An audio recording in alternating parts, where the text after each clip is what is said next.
Midnight. An empty highway stretches across Nova Scotia. The kind of darkness that swallows sound. That swallows hope. Then the radio crackles to life with words that will shatter a province. We have a body. A child's body has been found. Within minutes, headlines explode across screens. Within hours, a $150,000 reward is announced. Within days, a town is gripped by terror that feels impossible to comprehend. But here's what you need to know before we go any further. The body they discovered was not one of the children everyone was searching for. And that one detail changes everything about what happened. If you're watching this and you've ever wondered what true injustice looks like, what systemic failure and human desperation can create together, keep watching. Because this story doesn't end where you think it will. And by the end, you're going to ask yourself the same question that haunts every detective working this case. How do two small children simply vanish without a trace in the modern age? If this mystery is pulling at you already, if you're feeling that weight of the unknown, hit subscribe right now. Thousands of viewers join us every day because they can't look away from stories like this one. Let's solve this together. Now let me take you back. Back to the moment before everything changed. Back to May 1st when the world was still normal. The shopping center in New Glasgow is ordinary. Families drift through on an ordinary afternoon. Merchants arrange displays. Children tug at their parents' hands. Among them, unremarkable to anyone watching, a stepfather walks with 3 children. A 6-year-old girl named Lilly. A 4-year-old boy named Jack. And a baby wrapped in the security of family arms. The cameras catch this moment at 3:47 p.m. Lilly holds someone's hand. Jack follows behind, small feet moving across the tile floor. To anyone watching, it's just another Tuesday afternoon. A father with his kids at a shopping center. Nothing extraordinary. Nothing that suggests this will be the last confirmed sighting of Lilly and Jack Sullivan alive. But here's where the timeline collapses. 19 to 20 hours disappear. Between that shopping center video and the moment a 911 call is placed the next morning, there's a block of time. A void. A gap where nobody outside that family knows what happened, where the children went, or what they were doing. 19 hours where 2 young children and the adults around them existed in a world no one else can see into. When morning comes on May 2nd, everything is different. Daniel Martel, the children's stepfather, will later claim he noticed Lilly and Jack missing around 9:40 a.m. The 911 call comes in at 10:03. But dispatch logs hint at earlier times. Earlier calls. Earlier alarms that aren't quite adding up. The official story becomes muddled almost immediately. How long were the children actually missing before anyone called for help? Minutes? Hours? What was being done in that time? The RCMP mobilizes faster than they typically do. This isn't standard procedure. By midday, major crimes detectives are already on the doorstep. These are the units reserved for the worst-case scenarios. Their immediate involvement signals something to everyone paying attention. The police believe foul play has occurred. They believe these children might be dead. Think about that for a moment. Within hours, investigators aren't searching for 2 lost children. They're hunting for someone they believe committed a crime. Over the next 6 weeks, the search becomes unprecedented. Hundreds of volunteers comb through pine-studded forests. K9 units move in perfect grid patterns through terrain that would break most people. Drone pilots scan from above with thermal cameras, looking for heat signatures hidden beneath the canopy. Dive teams wade through ponds and probe river banks, their hands searching water that offers no answers. 5.5 kilometers of the densest forest terrain in Nova Scotia is covered methodically. The conditions are described as perfect for tracking. Dogs always find something. Scent always leads somewhere. Yet the K9 units find nothing. No trail. No scent. Nothing. Retired RCMP dog handler Glenn Brown later describes the search as the most perplexing experience of his entire career. He tells investigators something that chills everyone who hears it. In ideal conditions like these, dogs always pick up something. They always find a scent trail that leads somewhere. But here we found nothing. It's like the children never entered those woods at all. Think about what that means. 2 young children vanish without a trace. 500 public tips are tracked down. Hundreds of hours of private camera footage are reviewed. 2 small boot prints are discovered leading into the woods, then they simply stop. But the main search produces nothing. No clothing. No personal items. No evidence of the children being in the forest at all, despite investigators believing they died early in that disappearance timeline. A pink blanket surfaces. A single child's shirt. A water bottle. None of it belongs to Lilly or Jack. It's as if the forest itself is keeping their secret. The investigators face a choice. Either someone with expert knowledge of evasion and concealment has taken these children and hidden them beyond the search grid in a way that defeats every detection method. Or someone inside the family orchestrated an impossible vanishing act. Someone who knew exactly what they were doing. An Amber Alert is conspicuously absent. Under RCMP protocol, an Amber Alert requires clear evidence of abduction, vehicle details, specific suspect information. The police issue a vulnerable person alert instead. Photos go up on highway signs. Social media advisories spread. But no province-wide phone alert that would have sent every resident scrambling to look. Elder Marie Bernard from the Sipek and Katak First Nations erupts in public protest. She stands before cameras with a truth that cuts through the carefully worded statements. If Lilly and Jack were not Indigenous children, an Amber Alert would have been issued within minutes. The disparity is impossible to ignore. Within days, petitions gather over 20,000 signatures. The system's failure becomes public record. But here's what really matters in those first 48 hours. While searches continue and volunteers risk their lives in dense forest, while police are still establishing timelines and collecting evidence, something happens that suggests someone inside this family knows exactly what's going on. A mother disappears. At midnight, Malaha Brooks Murray, the biological mother of Lilly and Jack, blocks her stepfather on social media. She changes her relationship status to single. And she flees her home in the dark with her baby daughter Meadow clasped to her chest, driving into the night with no explanation, no word to investigators and no clear destination. Child Protection Services responds with immediate alarm. Baby Meadow is placed under 24-hour protective care with relatives. Malaha is served with orders to avoid contact with any minors. She's now separated from all three of her children by the intervention of the state. Her actions speak volumes. Flight in the middle of the night. Severing connections to her partner. Abandoning her other children. These aren't the actions of an innocent person caught in a nightmare. These are the actions of someone who believes they need to run. From whom? From investigators? From her partner? From the truth itself? Like this video and comment where you're watching from right now. Tell me what you think happened in that moment. Tell me what you think her midnight flight means. Because we're only getting started and I need to know you're here with me for what comes next. Now let's talk about the man at the center of this storm. Daniel Martel is the stepfather. He's the last confirmed person to see Lilly and Jack alive. He's the one who reported them missing. He's the one whose timeline everyone is scrutinizing. Within 24 hours of that 911 call, he finds himself face to face with major crimes detectives. He cooperates completely. Too completely. He hands over his phone, his GPS data, his banking records. Everything investigators ask for he provides. And then he volunteers for something that most guilty people refuse.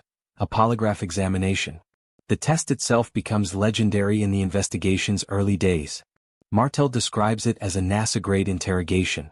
An examiner straps sensors under his forearms, under his buttocks, under his feet. A sweat gland sensor is fitted to his finger. A blood pressure cuff wraps around his arm. Every physiological response is being measured. Every heartbeat is being tracked. The first question comes like a hammer. Did you kill Lilly and Jack? In that moment, Martel's body floods with stress hormones. His heart rate spikes. His sweat glands open. Every sensor registers a response. For someone sitting in that room watching those needles on the machine, it looks like the body of a guilty man. It looks like someone who just heard the accusation that reflects their own crime. But then something happens that would later haunt the investigation. Within minutes of the test concluding, Martel is told the words every suspect hopes to hear. You passed. The examiner assures him that their suspicion has tapered off. The investigators tell him he's no longer under the same level of scrutiny. He's been cleared by the machine. And for a moment his ordeal seems to be over. But here's what investigators later realize and what every forensic expert knows. Passing a polygraph doesn't equal innocence. Physiological responses can be influenced by anxiety. They can be influenced by training. They can be influenced by a person's intent and their ability to compartmentalize. A polygraph isn't truth. It's just a machine measuring bodies under stress. And bodies can lie as easily as minds can. The cooperation becomes suspicious. The honesty becomes calculated. The past polygraph becomes a screen behind which suspicion still burns. Because police maintain a standing principle on every missing child case. They are considered suspicious until conclusively proven otherwise. And Martel has passed a test that the machine might have gotten wrong. The stepfather's ordeal illustrates a line that's impossible to define.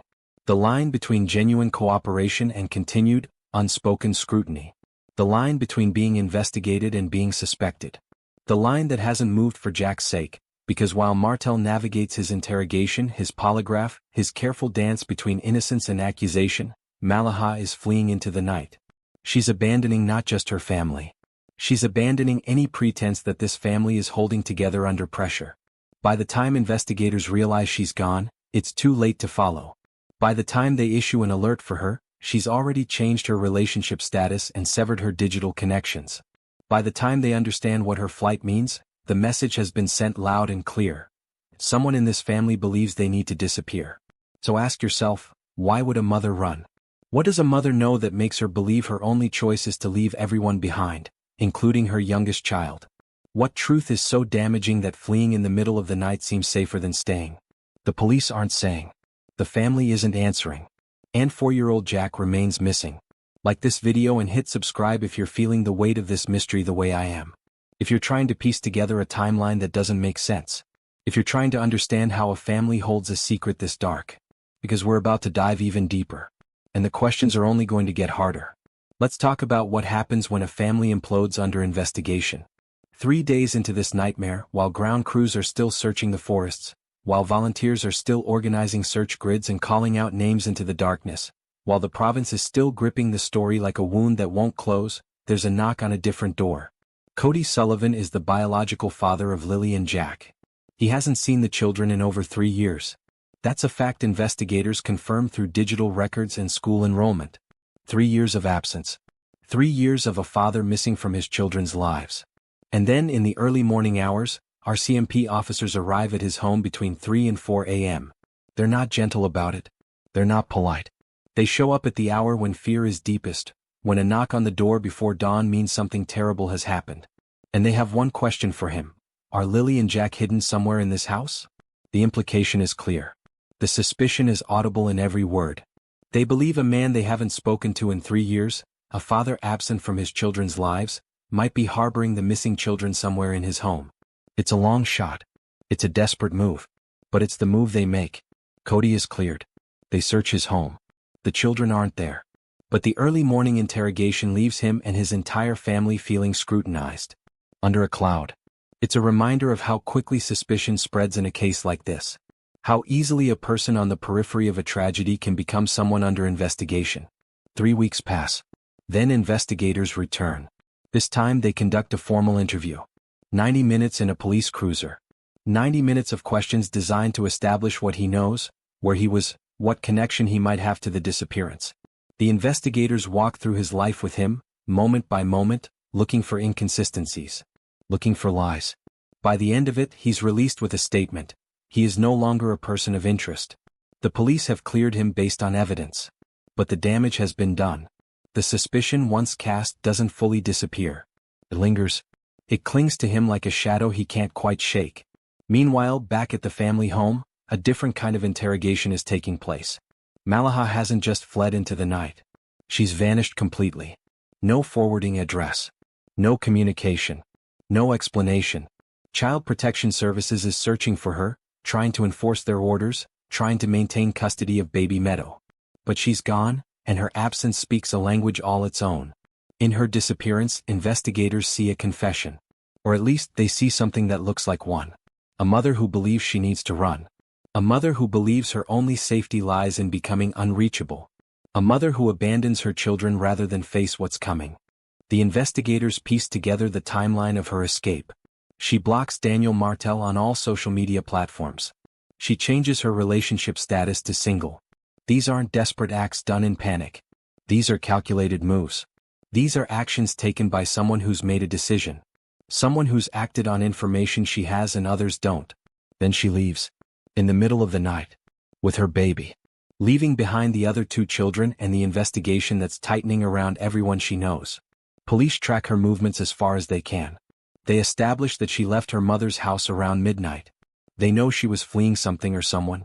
But they can't determine where she went or what she intended to do next. The overnight hours provide cover. The darkness provides concealment. By the time authorities realize she's gone and begin looking, she's had hours to put distance between herself and the investigation. The narrative splits now. The investigation branches into competing theories. Theory 1. Malaha knows something about what happened to Lilly and Jack. She knows her partner is guilty, and she's fleeing to protect herself and her youngest child from involvement or from potential danger. She's running from a man she believes committed a crime. Theory 2. Malaha herself is involved in what happened. She's running because she knows the investigation is closing in. She's fleeing before she can be detained or charged. She's abandoning her children to secure her own freedom. Theory 3. Malaha panicked. She heard her name mentioned in connection with the investigation. She believed the police were coming for her. And in her fear, in her desperation to protect her youngest, she made an irrational choice to flee rather than face the questions they would ask. The police maintain their position. All leads are being explored. Every theory is on the table. But the open-ended investigation allows them to pursue tangled rumors without revealing which ones carry weight. This is where the case becomes truly perplexing. Because now investigators aren't just looking for two missing children. They're looking for a mother who doesn't want to be found. They're managing suspicion across multiple family members. They're trying to separate truth from panic, innocence from guilt, cooperation from evasion. And all this time 4-year-old Jack is still missing. Comment right now and tell me, which theory makes sense to you? Does a mother flee because she's guilty? Does a mother flee because she's protecting herself? Or does a mother flee because she's terrified of what she knows? Tell me your thoughts. Tell me what your instincts tell you about her midnight escape. Because honestly, I need to hear your perspective, and the comment section is where we solve cases like this together.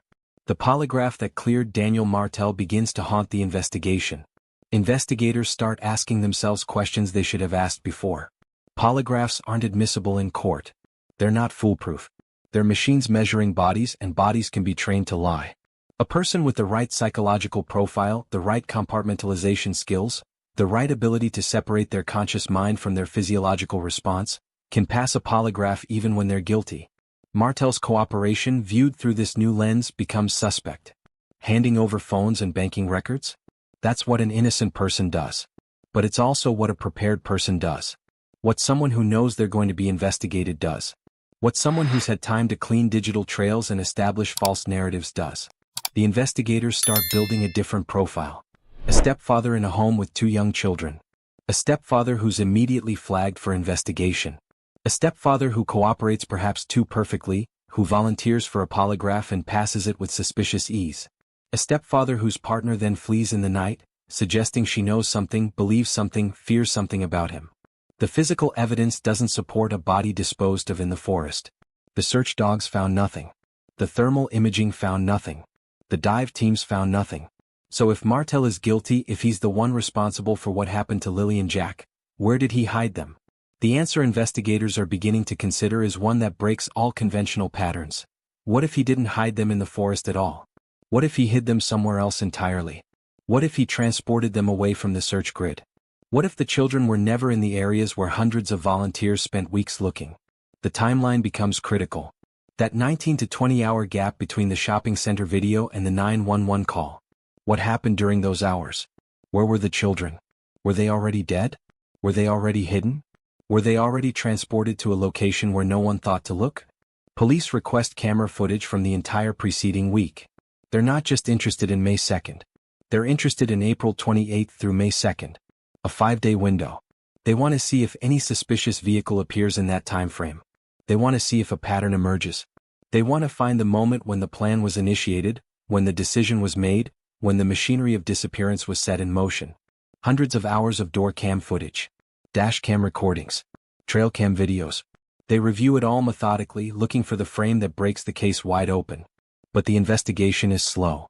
These details take weeks to process. And while investigators are reviewing footage, while they're building theories and strengthening suspicions, the search for Jack continues in the public eye. Volunteers still show up. Vigils still form outside the RCMP detachment. Social media posts still circulate with the hashtag about finding Lilly and Jack.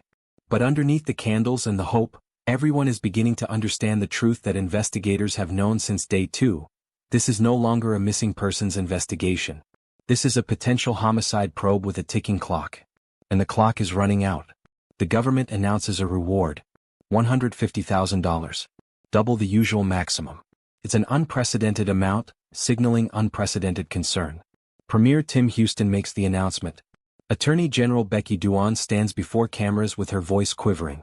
She reminds the public of 122 active files in the Unsolved Major Crimes Program. The overwhelming majority involve homicides or disappearances under tragic circumstances.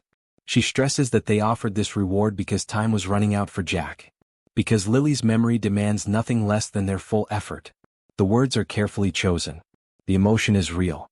But the subtext is impossible to miss. They believe these children are dead. They believe the reward might be the thing that breaks someone's silence, that convinces someone in the family to come forward, that makes someone finally tell the truth.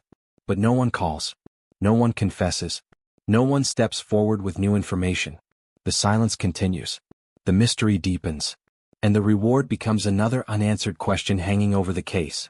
Subscribe right now if you're gripped by this mystery. If you're trying to understand how a family can hold a secret this dark. If you're realizing that the people we should be able to trust might be the ones who hurt us most. Thousands of viewers are on this journey with us. Join them. Because the next part of this story, the next part reveals something that changes everything. We're reaching the moment where this case explodes into chaos. Where everything the police have carefully constructed begins to crack. Where someone steps forward with information so shocking, so accusatory, so specific that it threatens to upend the entire investigation. His name is Darren Geddes. He's a contractor. He's family. He's someone with access to information, to private conversations, to the inner workings of this family's nightmare. And he's about to become the most controversial figure in the case. Geddes makes a bombshell radio appearance. He goes on the air and he makes a declaration that will be repeated in headlines, debated on social media, analyzed by law enforcement and questioned for years to come. He says, "Those kids are alive. I'm 1000% sure. Lilly and Jack were not killed in this home. They were not hidden in the forest. They were smuggled out of the area in a vehicle. Someone in this family knew the driver. Someone knew exactly where they were being taken. Someone orchestrated their disappearance with the precision of someone who'd planned it carefully." He continues, "Malaha knows where those kids are. She knows because she was part of making sure they disappeared. She didn't run because she was scared. She ran because the plan was working, and she needed to be somewhere else when the truth started coming out." Geddes claims he knows the drop-off point.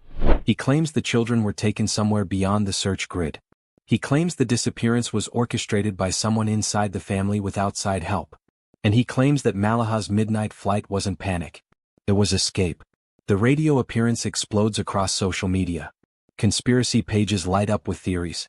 TikTok videos emerge claiming inside knowledge. Facebook groups circulate Geddes' statements and build on them with speculation and accusation.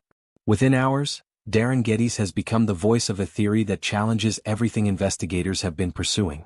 According to Geddes, Malaha heard his name on the air. She panicked at being named as someone with knowledge. She fled her mother's house in the middle of the night not because she was guilty, but because she was terrified that her involvement was being exposed on public radio. The RCMP responds with official silence. They neither confirm nor deny Geddes' version. They simply reiterate their standing mantra: "We explore all investigative leads. We follow every credible tip. We leave no stone unturned." But the open-ended statement allows them to pursue a new angle without committing to it. If Lilly and Jack were smuggled out in a vehicle, then investigators need to identify that vehicle. They need to find the driver. They need to establish where the drop-off point might be. They need to pursue border crossing reports. They need to follow witness sightings in Pictou County and beyond. They need to expand their investigation from a missing persons case to a potential child trafficking investigation. The case is no longer just about what happened in that home on May 2nd. It's about where two children are now. It's about who has them. It's about whether they're alive or dead, safe or in danger, hidden or moved across state lines. The investigation branches in directions no one expected. Unverified reports of border crossings into Maine. Witness sightings in distant counties. Rumors of children matching Lilly and Jack's descriptions appearing in unexpected places. Each lead is followed. Each tip is tracked. Each theory is considered. Meanwhile, the systemic failures that allowed this case to even happen are finally being examined. Child Protection Services had opened a file on Lilly and Jack months before the disappearance. There were pre-existing concerns. There were warnings on file. There were signs that something wasn't right in this family. But those concerns were never fully addressed. They were filed away. They were noted but not acted upon. How many other children are in homes where these warning flags exist? How many other families have CPS files that sit inactive while danger accumulates behind closed doors? How many other disappearances could have been prevented if the system had moved faster, acted more decisively, maintained closer oversight? Advocates push for immediate reform. They demand that Amber Alert criteria be expanded. They demand that vulnerable rural and indigenous communities receive the same level of response as urban centers. They demand that there be mandatory cross-agency data sharing on at-risk families. They demand that joint liaison officers be placed between the RCMP and First Nations to ensure that no child in a vulnerable community is overlooked again. The case becomes a referendum on systemic failure. And while legislators debate policy changes and discuss reforms, while oversight committees prepare emergency sessions to address Amber Alert protocols, the central question remains unanswered. Where is Jack? Investigators theorize different scenarios. If the children were transported away from the search grid, where would they go? If they were given to someone outside the family, who would take them? If they're alive, which Getty's claims, why hasn't anyone come forward? Why hasn't anyone called police? Why hasn't anyone broken the silence? The darker theory begins to form. What if the children were never meant to survive the trip? What if being transported away was a way to hide evidence of a crime committed in the home? What if the vehicle, the driver, the drop-off point are all part of an elaborate plan to dispose of bodies and eliminate the scene? It's a theory that Getty's claims inadvertently support. If someone went to the trouble of smuggling children out of a home and transporting them to a remote location, it might be because that's where they planned to end everything. It might be because that's where they planned to hide what they'd done. The investigation is at a crossroads. The police have theories, but they don't have proof. They have suspects, but they don't have confessions. They have leads, but they don't have breakthroughs. And all the while, the clock keeps ticking on a case that becomes colder with every passing day. Comment your theory right now. Tell me what you think happened to Lilly and Jack. Tell me whether you believe Getty's claim that they were smuggled out alive. Tell me who you think orchestrated their disappearance. Because we're this community of people trying to make sense of something senseless, and your voice matters. Your instinct matters. Your theory might be the one that, when enough people hear it, finally pressures someone to come forward. The investigation reveals the impossible gap at the heart of this mystery. Former family crimes detective Michelle Jeans, when consulted about the case, labels it unprecedented. She cites two key anomalies that defy every pattern she's encountered in decades of work.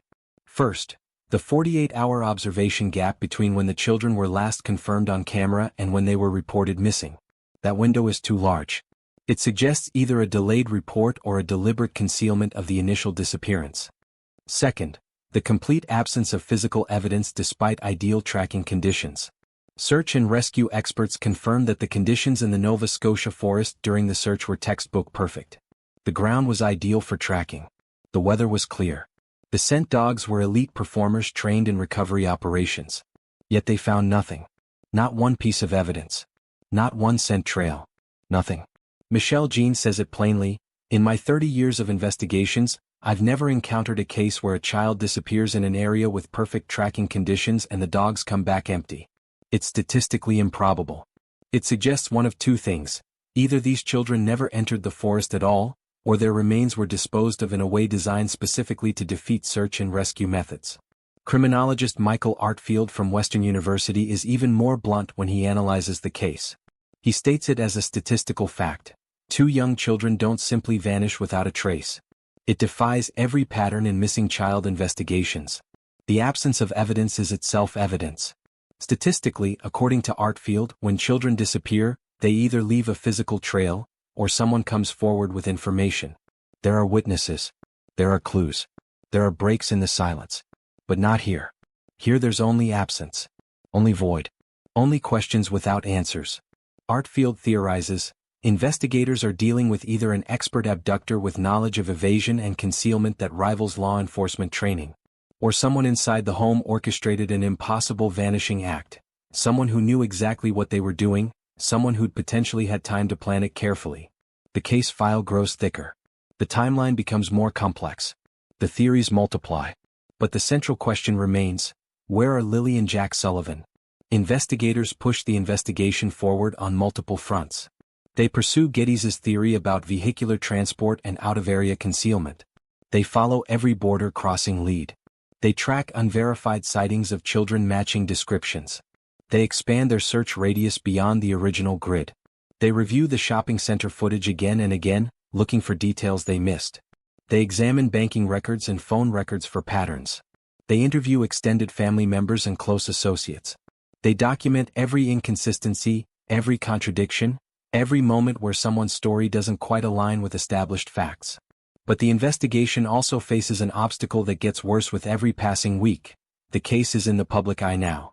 The hashtags trend on social media. Conspiracy theories proliferate. Unverified information spreads faster than truth. Defamatory posts accumulate. Canadian legal experts warn that some of the social media comments could trigger Cyber Protection Act lawsuits. The RCMP spokespeople repeatedly urge the public, do not rely on rumors. Do not spread unverified claims. Report credible information to police. Call the tip line. Contact Crime Stoppers anonymously. But in the digital age, corrections never go viral. Misinformation drowns out genuine leads.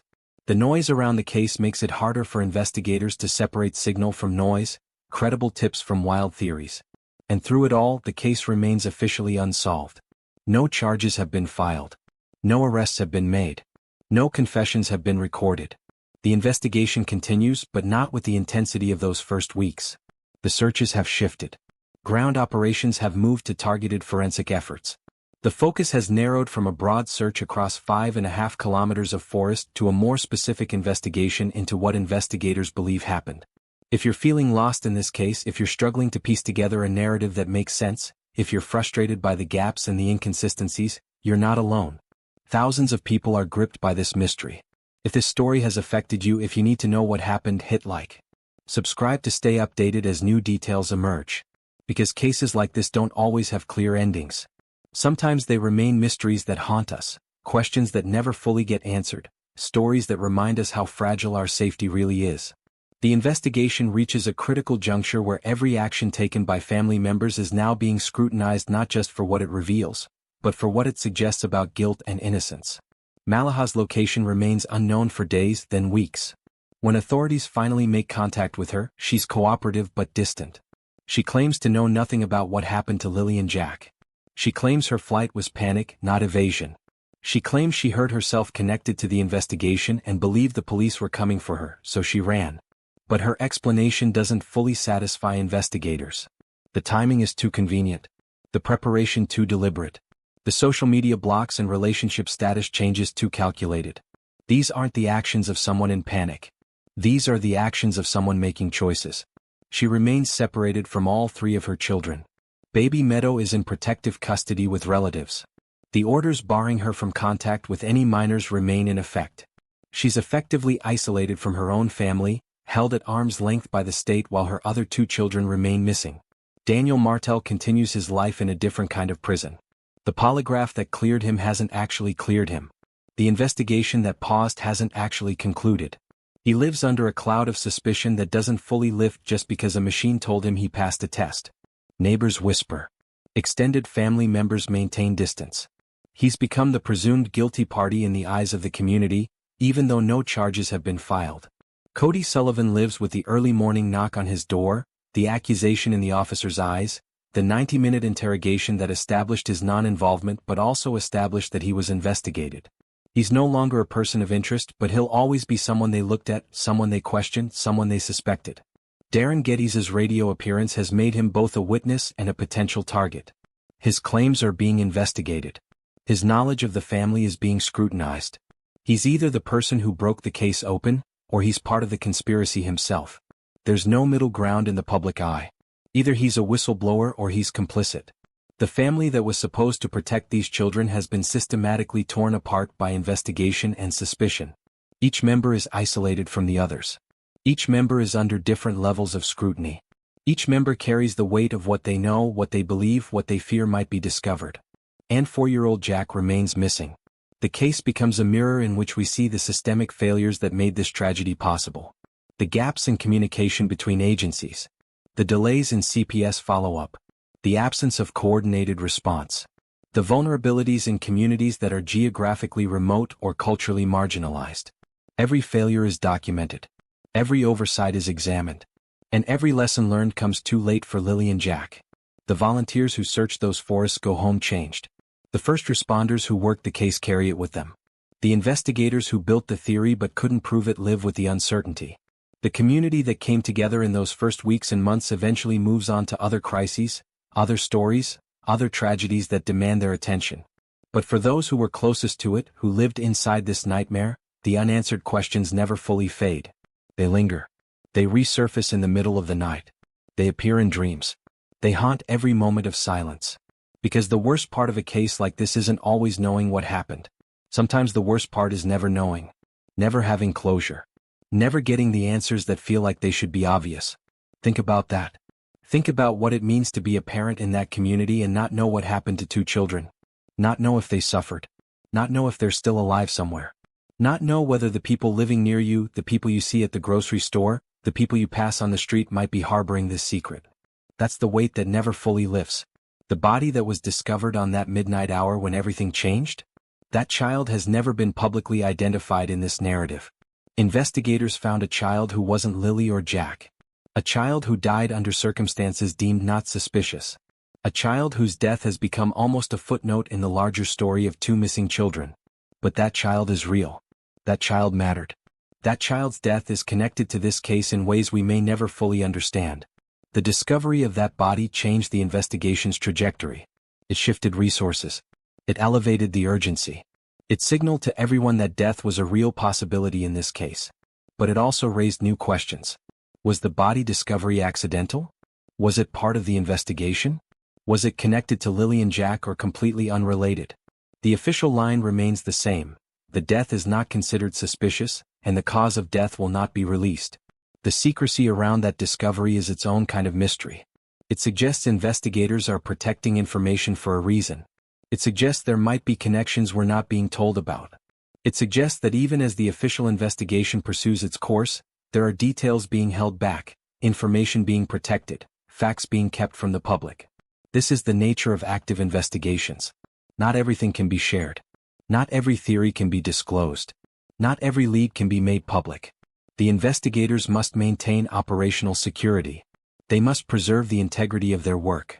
They must ensure that public knowledge doesn't compromise their ability to eventually bring charges. But the secrecy also creates a vacuum. And in that vacuum, speculation thrives. Theories multiply. Conspiracy takes root. The absence of information becomes its own form of communication. It tells the public, there's something here that's worse than what we're being told. There's something they're not sharing. And maybe that's true. Maybe there are details about this case that are so disturbing, so damaging, so revealing that they have to be kept confidential. Maybe the truth about what happened to Lilly and Jack is something that would break the community if it were fully disclosed. Maybe some horrors are too large to be spoken about openly. Or maybe the secrecy is just the normal bureaucratic process of a police investigation that takes months or years to reach conclusion. Maybe there's nothing hidden. Maybe it's just the slow grind of collecting evidence, building cases, moving toward charges that might never be filed if the evidence isn't sufficient. We don't know. That's the point. We don't know and we may never know. What we do know is that the case remains open. Active searches have shifted focus, but the investigation continues. Tips still come in. Leads are still pursued. The case file grows but the mystery doesn't shrink. Years pass. The hashtags fade from social media. The news cycle moves to other stories. The volunteers go on to other causes. But the case remains. For Lilly, who was 6 years old. For Jack, who was 4. For their family, who will never be the same. For their community, which learned that the worst things can happen in ordinary moments on ordinary days, without warning, without signal, without any way to prevent them. The investigation teaches us something hard about the modern age. We have technology everywhere. Cameras on buildings. GPS on phones. Data trails following every transaction. We have systems in place to protect children. We have laws. We have oversight. We have training and protocols and emergency procedures. And yet, 2 children can still vanish. They can still disappear into a void. They can still become mysteries without answers. Criminologist Michael Artfield's words echo through the case. Statistically, this shouldn't happen. But it did. And that's the truth that haunts everyone who studies this case. Now here's what you need to do if you've made it this far, if you're feeling the weight of this story the way you should be. Like this video. Comment right now. Tell me what you think happened to Lilly and Jack Sullivan. Tell me whether you believe Darren Geddes' theory. Tell me who you think orchestrated their disappearance. Tell me where you're watching from. Tell me if this case moved you. Because we're not investigators. We're not building a legal case that can be used in court. We're a community trying to understand an incomprehensible tragedy. We're people who believe that these stories matter. That these children matter. That their memory deserves more than silence and mystery. Subscribe to this channel if you believe that too. If you think true crime stories like this need to stay visible. If you think these cases need to be kept in the spotlight so that the pressure never fully releases, so that the questions never fully fade, so that eventually, someday someone comes forward with the answer. Because that's how these cases sometimes break. Not through evidence. Not through investigation. But through someone finally deciding that keeping the secret is harder than telling the truth. Someone finally deciding that the weight of what they know is too much to carry. Someone finally breaking the silence. The missing persons alert continues on highway signs. The reward money sits unclaimed. The case file grows thicker with each passing month. But the central question remains, where is Jack? Child Protection Services maintains its oversight of the surviving children. Malaha remains separated from her other 2 children. The investigations into Daniel Martel continue in ways that aren't always public. Cody Sullivan lives with the knowledge that he was suspected. Darren Geddes lives with the claim he made on radio, waiting to see if his theory proves true. And somewhere, in some configuration of truth that we can't quite see, are the answers to questions that should have easy answers. What happened on May 2nd? Where did the children go between that shopping center video and the 911 call? What was the decision that was made? What were the actions that followed? Who knew? Who helped? Who benefited from the silence? These are the questions that haunt this case. These are the questions that keep people awake at night. These are the questions that demand answers, even if those answers never come. The story of Lilly and Jack Sullivan is a story about the fragility of childhood. It's about the systems we build to protect children and the ways those systems fail. It's about families that hold terrible secrets. It's about communities that rally together and then slowly move on. It's about investigations that pursue leads without reaching conclusions. It's about mysteries that might never be solved. But most of all, it's about 2 small children who disappeared, and a province that never quite stopped looking for them. It's about the power of a story to grip people, to affect them, to make them feel that justice demands answers even when answers seem impossible to find. If you've stuck with me through this entire investigation, if you've felt the weight of this mystery, if you've asked yourself the questions that these children's disappearance demands, then you understand why cases like this matter. Why we tell them. Why we listen. Why we keep them alive in our collective memory. Thank you for following Lilly and Jack's story to the end. If this case moved you, if it affected you, if it made you think about the systems that protect or fail to protect vulnerable children, hit like and subscribe. We have more stories that deserve to be heard. Stories of injustice. Stories of mystery. Stories of people who disappeared in communities that never stopped looking. Share your thoughts, your feelings, your theories in the comments. Tell me what you think happened to Lilly and Jack. Tell me where you're from and how this story reached you. Tell me if you believe Darren Geddes. Tell me if you think the investigation is heading in the right direction. Tell me your final theory about what happened in that house on May 2nd. Because in the comments section, we become something more than passive viewers. We become investigators. We become advocates. We become the voices that keep these cases visible. We become the pressure that prevents the world from forgetting. Lilly and Jack Sullivan deserve to be remembered. They deserve justice. They deserve for someone, somewhere, to finally have the courage to tell what they know. And maybe, just maybe, that someone is watching this video right now. Subscribe. Hit like. Share this story. Keep it alive. Because the worst thing that can happen to a case like this is for it to be forgotten. The worst thing is for these children to become just another tragedy that the world moved on from. The worst thing is silence. Let's break that silence together.